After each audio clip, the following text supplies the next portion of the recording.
ನನಗೆ ಈಗ ಗೊತ್ತಾಯಿತು, ನಮ್ಮ ಹಿರಿಯ ಮುಖಂಡರು ನಮ್ಮ ಪಕ್ಷದಲ್ಲಿ ಸಚಿವರಾಗಿ ಕೆಲಸ ಮಾಡಿದಂಥವರು HY ಮೇಟಿಯವರು ಈಗ ದೈವಾಧೀನರಾದರು ಅಂತ ತಮ್ಮೆಲ್ಲರ ಮುಖಾಂತರ ಈಗ ಗೊತ್ತಾಗಿದೆ.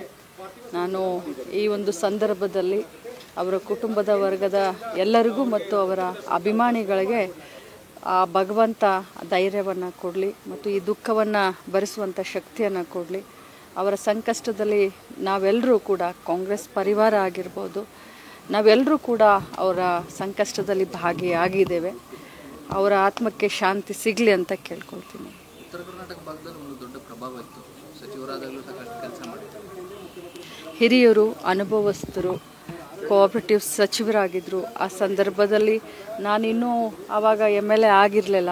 ಸುಮಾರು ಕೆಲಸಗಳಿಗೆ ನಾವು ಅವ್ರ ಹತ್ರ ಹೋದಾಗ ಭಾಳಷ್ಟು ಚೆನ್ನಾಗಿ ನಮ್ಮನ್ನು ಸ್ಪಂದಿಸಿ ನಮ್ಮ ಕೆಲಸಗಳನ್ನ ಮಾಡಿಕೊಡೋರು. ಆ ಭಾಗದಲ್ಲಿ ಅಂದರೆ ಒಂದು ಅವರ ಸಮಾಜದಲ್ಲೂ ಕೂಡ ಅವ್ರದ್ದೇ ಆದಂಥ ಸ್ಥಾನಮಾನ ಇತ್ತು.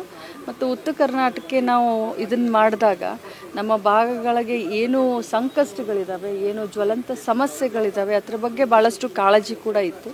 ಸೊ ಅದರೆಲ್ಲದನ್ನ ಆ ಒಂದು ಸಂಕಷ್ಟಗಳಿಗೆ ಸ್ಪಂದಿಸುವಂಥ ಕೆಲಸವನ್ನು ಪ್ರಾಮಾಣಿಕವಾಗಿ ಮೇಟಿಯವರು ಮಾಡಿದರು.